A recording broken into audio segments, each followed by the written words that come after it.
Good morning, class 11. Previous day we have already started with the first chapter, that is some basic concepts of chemistry, where we have learned about the importance of chemistry in everyday life. Today we will be continuing with the chapter with the following topics: states of matter, classification of matter, physical quantities, and accuracy and precision. So let us start with states of matter. Basically, we have three states of matter which we are going to learn it in details: solids, liquids, and gases. Apart from other states which are plasma and Bose-Einstein condensates and others. So, we know that matter is made up of small particles. Either the particles will be atoms, ions, or molecules. All the properties of solids, liquids, and gases are based on the arrangement of these particles. আমরা জানি যে কোনো পদার্থ পরমাণু, অণু বা ion নিয়ে গঠিত হয় এবং তাদের অ্যারেঞ্জমেন্ট, স্ট্রাকচারের মধ্যে তাদের অ্যারেঞ্জমেন্টই আমাদেরকে বিভিন্ন রকমের ধর্মগুলো দিয়ে দিচ্ছে। সলিডসের ক্ষেত্রে তোমরা কি দেখতে পাচ্ছ? পার্টিকেলসগুলো একদম কাছাকাছি রয়েছে, যার ফলে এদের আকর্ষণ বল বেশি। আকর্ষণ বল বেশি হওয়ায় এদের কাইনেটিক এনার্জি কম। লিকুইডসের ক্ষেত্রে এদের ইন্টারমিডিয়েট থাকে, খুব বেশিও নয় খুব কমও নয়, অর্থাৎ সলিডসের থেকে এদের কম থাকে অ্যাট্রাকটিভ ফোর্সেস বা আকর্ষণ বল, কিন্তু গ্যাসেসের থেকে বেশি থাকে। দেখতেই পাচ্ছ এখানে গ্যাসেসে তোমরা কি দেখতে পাবো? গ্যাসেসের ক্ষেত্রে কিন্তু অ্যাট্রাকটিভ ফোর্সেস বা আকর্ষণ বল খুব কম হওয়ায় তাদের যে কাইনেটিক এনার্জি সেটা কিন্তু অনেক বেশি। So in the case of solids, what we are seeing are the attractive forces are maximum, and thus the thermal energy or the kinetic energy ceases to exist. So the attractive forces between the particles and thermal or kinetic energy between the particles are two factors which you have to understand. These are both inversely proportional to each other. Because the attractive forces in case of solids are more, so kinetic energy is less. In the case of liquids, it's just intermediate between solids and gases, both the factors, attractive forces as well as kinetic energy. In case of gases, kinetic energy is highest because the attractive forces is very less. They are free to move. Okay? So in the case of solids, we will be having a rigid structure opposing the change in the shape and volume, because the particles are bound tightly and they are well arranged in a regular pattern. Its particles will constantly only vibrate but won't show any motion. Liquids and gases both can flow and they are known as fluids thus. In case of liquids, they have a constant volume with no definite shape. Thus they take up the shape of a container. In case of gas, it's also a fluid, of course. They entirely fill up the space where they are kept, a large space they occupy, and it diffuses freely in all directions. Let us see about the differences between solids, liquids and gases. আমরা প্রথমের পয়েন্টসগুলো already discuss করে ফেলেছি। আমরা যেটা extra যেখানে আমরা use করব সেটা হচ্ছে এই পয়েন্টটা দেখো, can't be compressed easily. চাপ দিলে তার শেপের কোনো পরিবর্তন ঘটবে কিনা, সেটা আমাদের সলিডসের ক্ষেত্রে কিন্তু একটা এক্সেপশন রয়েছে, যেখানে আমাদের শেপের পরিবর্তন ঘটছে। বেশিরভাগ ক্ষেত্রেই অবশ্যই ঘটবে না। একটা টেবিল, একটা চেয়ার, তাকে যদি তুমি চাপ দিয়ে তার শেপটাকে চেঞ্জ করতে চাও তাহলে কি হবে না। কিন্তু একটা এক্সেপশন রয়েছে, সেটা তোমরা লিখে দেখাবে আমাকে। গ্যাসেসের ক্ষেত্রে যেহেতু কম মাস এত বড় স্পেস অকুপাই করে রয়েছে, সেহেতু এদেরকে ইজিলি কম্প্রেস করা যায়, প্রেশার বাড়িয়ে এদেরকে কম্প্রেস করা যায়, এদের সমস্ত মলিকিউলসগুলোকে একসাথে আনা যায় একটা ছোট্ট স্পেসে। এরপরে ডেনসিটি বা ঘনত্ব যদি দেখো, solids will of course be very much dense because the particles are closely packed, more mass in a small space. Gases obviously will have low density because small mass in a very large space. Solids cannot flow, আমরা তো আগেই discuss করলাম, কিন্তু fluidity property রয়েছে liquids and গ্যাসেসের ক্ষেত্রে। তার কারণও হচ্ছে অ্যাট্রাকটিভ ফোর্সেস পার্টিকেলসের মধ্যে কম। ডিফিউশন রেট সলিডসের ক্ষেত্রে লো, অর্থাৎ ডিফিউশন রেট তো আছে, কি সার্কামস্টেন্সেসে তোমরা পাবে ডিফিউশন রেটটা সেটা আমাকে লিখে রাখাবে। আর অফকোর্স ডিফিউশন রেট গ্যাসেসের ক্ষেত্রে বেশি হবেই। নেক্সট আমরা যেটা দেখব সেটা হচ্ছে ম্যাটারকে ক্লাসিফাই করবো এবারে। Matter can be classified into two types, pure substances যেটাকে আমরা বলছি বিশুদ্ধ পদার্থ, অ্যান্ড ইমপিওর সাবস্টেন্সেস। ঠিক আছে, এবারে পিওর সাবস্টেন্সেস কাকে বলবো? Pure substances always contains only one kind of atom or molecule. It must not contain any impurity. For example, if you see a label on a coconut oil as 100% pure, it merely means to us that the oil has been prepared from extraction of coconuts and nothing else like water or scent or other substances has been added to it. But it's difficult to find pure substances. Something or the other always remains mixed. For example, pure water even, it is also a mixture of dissolved gases. It's also containing dissolved gases, I mean. So, আমরা যদি pure সাবস্টেন্সেসের কথা বলি, coconut oil বা ধরো নারকেল তেলের বোতলে 100% pure লেখা আছে, সেক্ষেত্রে আমরা কি বুঝবো? একদম নারকেলের থেকে যে তেলটা তৈরি হয়েছে, আমরা বুঝে নেব যে সেটাতে কোনো সেন্ট বা অন্য কোনো পদার্থ বা কোনো জল কিছুই মিশ্রিত নেই। কিন্তু যথার্থ ক্ষেত্রে প্র্যাকটিক্যালি যখন আমরা দেখছি 100% পিওর কোনো সাবস্টেন্স পাওয়াটা অনেক দুর্লভ হয়ে যাচ্ছে। কারণ আমরা যখন জলের কথাও ভাবছি, জলের মধ্যেও কিছু গ্যাস ডিজলভড আমরা জানি রয়েছে, তো সেই ক্ষেত্রে একটু পিওর সাবস্টেন্সেস পাওয়া দুর্লভ হয়। এবারে আমরা যেটা দেখব সেটা হচ্ছে pure substances can be classified into elements বা মৌল, compounds বা যৌগ।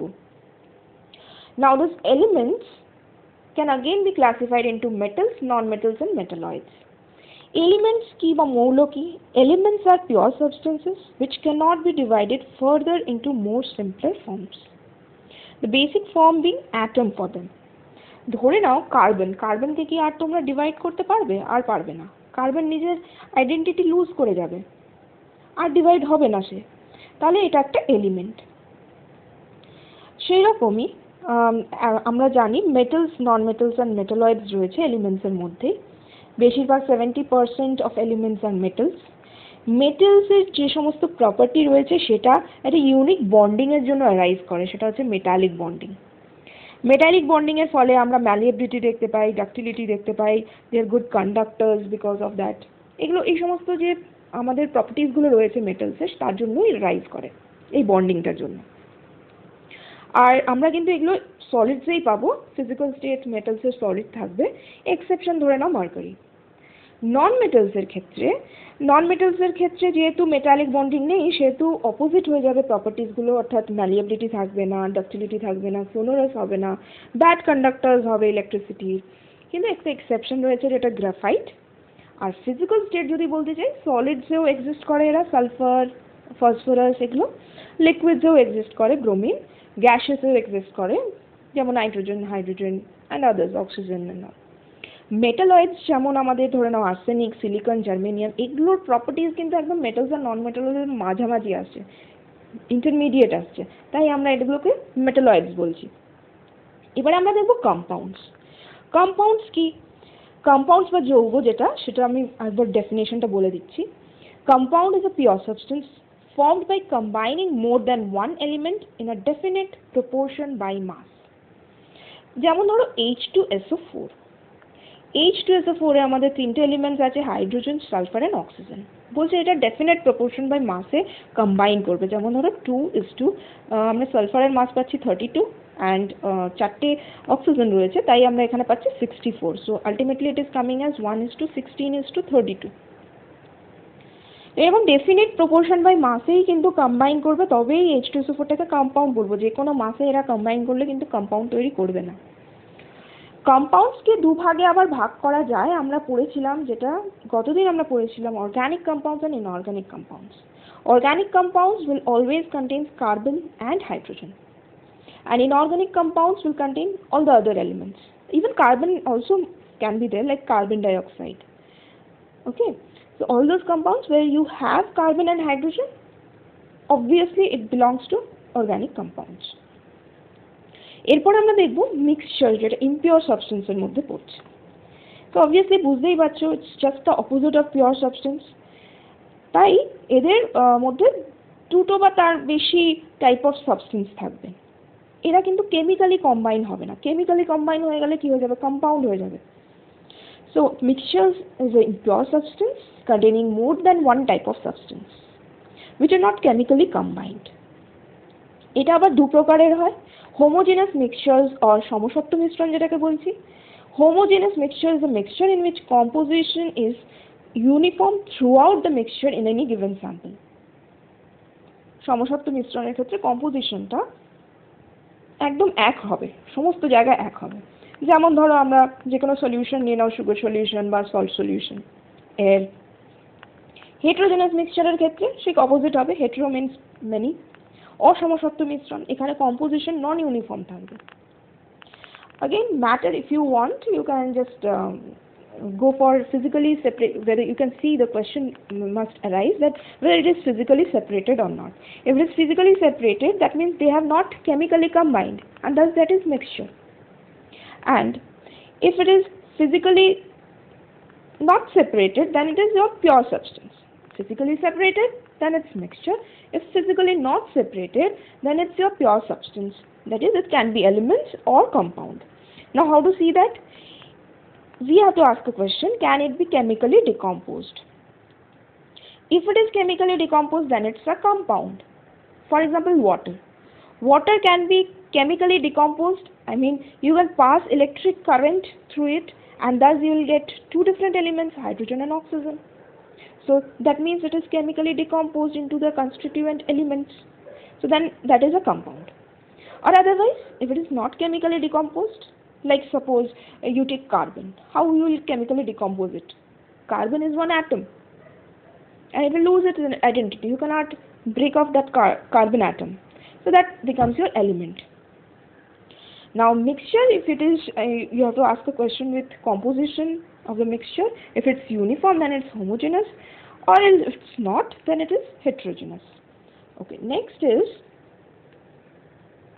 we will be going for physical quantities, বা ভৌত রাশি যেটাকে আমরা বলছি। Physical quantity is a quantity which can be measured, and what we measure it? We measure natural non-living objects. These physical quantities will contain two parts, numerical magnitude and unit. Now numerical magnitude is any number, 1, 2, 3, or in fractions 2.84, or any kind of, in decimals, any kind of numerical what we got it in numbers. And what is unit then? A unit is any standard used for making comparisons in measurement, or a unit is a standard which is used to measurement through comparison. Now we have two types of units, fundamental units and derived units. Fundamental unit is a unit of measurement for the physical property from which every other unit can be derived. These are the fundamental ones. The word fundamental means. Okay. So we have 7 of them, as you can list. You can see the list over here: length, mass, time, electric current, temperature, amount of substance, and luminous intensity. As well as their unit and symbol is also given to you. You can learn from this table as well. Now we have definitions of length, mass, time, etc. But it's of little importance. That's why I'm not discussing it here. Now what about derived quantity? Derived quantity is a SI unit of measurement comprised of a combination of 7 basic or fundamental units, what we are seeing on the top. For example, you have lot of derived units together given, and their symbols are also given as well. For example, area or volume, you need the help of length fundamental unit, then only it's possible. Speed, what do you need? You need time as well as you need the length. So hence all the other units will be dependent on the fundamental units. So they are known as derived units. Okay. So you can learn the table. It will be helpful for you. In laboratory we have lot of apparatus. We will see one by one. Laboratory te chemical যে আমাদের chemistry laboratory ওখানে যে সমস্ত apparatus থাকে সেটা একটু দেখে নিতে পারো। কিছু মেজারমেন্টের জন্য তো অবশ্যই ব্যবহার হয়, আমরা মেজারমেন্টস নিয়ে ডিসকাস করব। আমাদের এখানে রয়েছে thermometer, graduated pipette, volumetric pipette, burette, beaker, এগুলো সমস্ত গ্র্যাজুয়েটেড থাকে, অর্থাৎ প্রত্যেকটা মিলিলিটারকে আবার 10 ভাগে ভাগ করা থাকে। গ্র্যাজুয়েটেড সিলিন্ডার, এগুলো সমস্ত ভলিউম মেজার করার জন্য। থার্মোমিটারটা টেম্পারেচার মেজার করার জন্য, বাকি সমস্তগুলো এই যে আমি দাগ দিলাম সেগুলো সমস্তগুলোই কিন্তু ভলিউম মেজার করার জন্য। কিছু টেস্ট টিউবেও কিন্তু মেজার করা যায়। এই সমস্তগুলো আছে। ফানেল তো তোমরা জানো কি কাজ করে, সেটা ফিল্ট্রেশনের কাজ করে। মোর্টার অ্যান্ড পিস্টল গ্রাইন্ডিং এর জন্য ব্যবহার করা হয়। ক্রুসিবল, টংস, হট কোনো বিকার বা কিছু ধরার জন্য। Test tube holder, test tube অবশ্যই। টেস্ট টিউবটাকে ডাইরেক্ট তুমি ধরে গ্লাস টেস্ট টিউবকে হিট করতে পারো না, তো টেস্ট টিউব হোল্ডার তার জন্য ব্যবহার করা হয়। ক্ল্যাম্পস রয়েছে, এটা এই স্ট্যান্ডের সঙ্গে ব্যবহার করা হয় এই বিউরেটটাকে রাখার জন্য। এই সমস্তগুলো আছে। বার্নার তো জানো হিটিং পারপাসে ইউজ করা হবে। টেস্ট টিউব ব্রাশ দেখো কি সুন্দর, টেস্ট টিউব ব্রাশটা আমাকে টেস্ট টিউব পরিষ্কার করার জন্য রাখা হয়, ঠিক আছে। তো এই সমস্ত জিনিসগুলো কিছু কিছু আছে, সেগুলো ল্যাবরেটরি অ্যাপারেটাসে আমি দেখানোর কারণ হচ্ছে এখানে আমরা তো মেজারমেন্টস করছি, ফিজিক্যাল কোয়ান্টিটিটা আমরা পড়লাম, আমরা দেখলাম যে নিউমেরিক্যাল ম্যাগনিটিউড থাকে আর ইউনিটও থাকে। ইউনিট আমাদের খুব প্রয়োজন, ইউনিট ছাড়া কিন্তু আমরা কিছুই বুঝবো না। 2.5, এবারে 2.5 একটা নাম্বার, 2.5 কি মাসের কথা বলছে না লেন্থের কথা বলছে সেটা তো বুঝতে পারবো না। ইউনিট দিলে তবেই আমি বুঝতে পারবো। শি ইজ 2.5 যদি বলে দেয়, কিছু বোঝা যাবে না। শি ইজ 2.5 মিটার অ্যাওয়ে বললে তখনই আমরা বুঝতে পারবো আচ্ছা এটা ডিস্টেন্সের কথা বলা হচ্ছে, সেরকম ভাবে। তো এখানে আমরা কিছু ভলিউম মেজার করার জন্য যে আমাদের অ্যাপারেটাস লাগে সেটা আমরা দেখলাম। In any way, measurement is essential for us and we require the tools not only in the laboratory, also in the practical purposes also we require. But for every measurement we take, either a person is involved or an instrument is involved. Now this contains some uncertainty. This uncertainty is referred to as error. কোনো person বা কোনো ইনস্ট্রুমেন্টই তো মেজারটা করছে, তাই কিছু না কিছু ভুল এরর তো আসেই। সেই এররগুলো নিয়েই আমরা একটু পরে পরবর্তী যে ক্লাসেসগুলো আছে সেখানে ডিসকাস হবে আরও বেশি করে, যেখানে আমরা সিগনিফিক্যান্ট ফিগার্স দেখব। এরপরে আমরা একটা দেখব আজকে, সেটা হচ্ছে অ্যাকিউরেসি অ্যান্ড প্রিসিশন। এই মেজারমেন্ট করার সময়ই আমাদের দুটো জিনিস বুঝে নিতে হবে, দুটো টার্মস বুঝে নিতে হবে। অ্যাকিউরেসি অর্থাৎ নির্ভুলতা, অ্যান্ড প্রিসিশন অর্থাৎ যথার্থতা। Accuracy is how close a measured value is to the actual true value. ঠিক আছে? কোনো পরিমাপের নির্ভুলতা বলতে পরীক্ষালব্ধ মান এবং সঠিক মানের মধ্যে এগ্রিমেন্ট বোঝায়। প্রিসিশন বা যথার্থতা কি? Precision is how close the measured values are to each other. বারে বারে যখন নির্ণীত হচ্ছে পরীক্ষালব্ধ যে মানগুলো পাচ্ছি সেই মানগুলির কতবার পুনরাবৃত্তি ঘটছে, কতটা তারা কাছাকাছি, সেটাকেই আমরা প্রিসিশন বলি। এবারে আমরা একটা প্র্যাকটিক্যাল এক্সাম্পল দেখে নেব। প্র্যাকটিক্যাল এক্সাম্পলের মধ্যে তোমরা এখানটায় যে ছবিটা দেখতে পাচ্ছ এটা হচ্ছে আমাদের বাস্কেটবল। আমাদের যে তোমরা তো সবাই জানো বাস্কেটবল কিভাবে খেলে। এই বাস্কেটবল খেলায় আমাকে তো এখান থেকে বলটাকে নেটের মধ্যে দিয়ে পাস করতে হবে। এই প্রথম অবস্থায় তোমরা দেখো, প্রথম অবস্থায় কিন্তু বলগুলো 3বার যে আমি অ্যাটেম্প্ট নিয়েছি, 3বার অ্যাটেম্প্টে কিন্তু বলগুলো নেট দিয়ে পাস করার মতন জায়গায় নেই, তাই এদের লো অ্যাকিউরেসি লিখেছে। কারণ যেটা তোমরা চাই, যেটা তোমার রিয়েল ভ্যালু, সেখানে তুমি পৌঁছতে পারছো না, অর্থাৎ তুমি নেটের কাছে পৌঁছতে পারছো না। কিন্তু আবার এখানটায় আমাদের হাই প্রিসিশন কেন? আমাদের প্লেসমেন্টটা একই, দেখো পজিশনটা একই, আমি 3বারই যেমন ফেলেছি আমি একই দিকে ফেলেছি। তো মেজারমেন্টগুলো ক্লোজ বলতে এখানে আমার যে লোকেশন সেটা ক্লোজ, তাই এটা হাই প্রিসিশন লেখা। সেকেন্ড যে ডায়াগ্রাম রয়েছে সেখানে নেটের মধ্যে দিয়ে তো কোনো বল পাস করবে না, সেটা বুঝতেই পারছো, তাহলে আবার সেই হয়ে গেল লো অ্যাকিউরেসি। আমাদের যে ট্রু ভ্যালু আমরা নেটের মধ্যে দিয়ে পাসই করতে পারলাম না। আবার লো প্রিসিশন কেন? লো প্রিসিশন কারণ আমি যে যতবার বল ফেলেছি একদম অগোছালো হিসেবে গেছে, একবার এদিকে গেছে, একবার এদিকে গেছে, একবার এদিকে গেছে, তারা কাছাকাছি নেই, they are not close to each other, so low precision. তারপরে যেটা রয়েছে সেটা হচ্ছে আমাদের high accuracy and high precision. Obviously high accuracy, কারণ নেট দিয়ে 3বারই আমার 3টে অ্যাটেম্পটেই বল কিন্তু পাস হয়ে যাবে, সেটা দেখতে পাচ্ছি। প্রিসিশন হাই কেন? 3বারই আমাদের কিন্তু লোকেশন একইভাবে পড়ছে, বলটা একই পজিশন থেকে পড়ছে, তাই এটা হাই প্রেসিশন। এটা আমাদের গেল প্র্যাকটিক্যাল একটা এক্সাম্পল। ল্যাবে আমরা কিভাবে করব সেটা আমরা একটু দেখে নিই। দেখো এখানে আমরা যে টেবিলটা বানানো হয়েছে সেই টেবিলে কি আছে, স্টুডেন্ট 4 জন আমাদের আছে, A B C D. Measurement আমরা 4 বার করবে, প্রত্যেকটা স্টুডেন্ট 4 বার করে মেজার করবে, তার ভ্যালুসগুলো দেওয়া আছে, অ্যাভারেজ ভ্যালু বের করা আছে, তারপরে বের করা আছে অ্যাকিউরেসি আর প্রেসিশনগুলো কেমন মেজারমেন্টসের। এখানে আমি প্রথমেই বলে দিই যে এখানে আমরা একটা সাবস্টেন্স মেজার করছি যার ওজন 2 গ্রাম। এবারে মেজার করা শুরু হলো, এগুলো সমস্ত ভ্যালু যে টেবিলে রয়েছে সেগুলো গ্রামসে আছে। এ কিভাবে মেজার করেছে, 2.0, 1.99, 2.0, 2.0, অ্যাভারেজ আসছে 2। তো আমাদের 2 গ্রামই আমাদের তো ট্রু ভ্যালু, যেটা আমি তো বললাম যে সাবস্টেন্সের ওজনটা, অ্যাকচুয়াল ওজনটা 2 গ্রাম। এবারে সেই স্টুডেন্ট যে মেজার করেছে তার তো অ্যাভারেজ 2ই আসছে, তাহলে সে অ্যাকিউরেট, ট্রু ভ্যালু চলে গেছে তার। আর সে প্রিসাইজও। প্রিসাইজ কেন, দেখো একবার মেজারমেন্টসগুলো কত ক্লোজ এরা, 2.01, 1.99, 2.0, এগুলো ক্লোজ খুব। বি স্টুডেন্টের ক্ষেত্রে 2.05, 1.95, এই যে মেজারমেন্টসগুলো দেখছো এগুলো কিন্তু অনেকটা পার্থক্য রয়েছে, they are not close to each other, তাই না? মেজারমেন্টসগুলো অনেক পার্থক্য রয়েছে, তো নন প্রেসাইজড এরা। কিন্তু অ্যাকিউরেট আবার কেন বলছি, কারণ এদের অ্যাভারেজ কিন্তু 2ই আসছে, তো যেটা ট্রু ভ্যালুটা।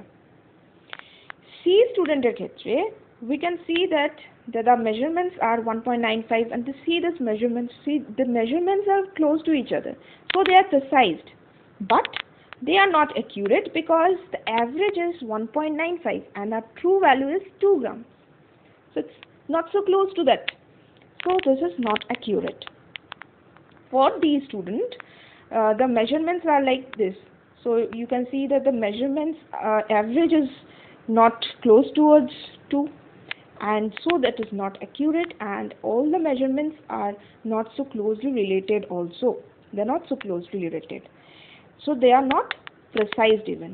0.01, for when you have decimals after 2 decimals, then is 0.01 plus minus 0.01, which will show you the precise one. So these are all varying so much, isn't it? 1.98 to 2.06, this is too much of variations, so it's not precise and not accurate. Hope you have understood. এর পরের দিন আমরা আরো continue করব চ্যাপ্টারটা।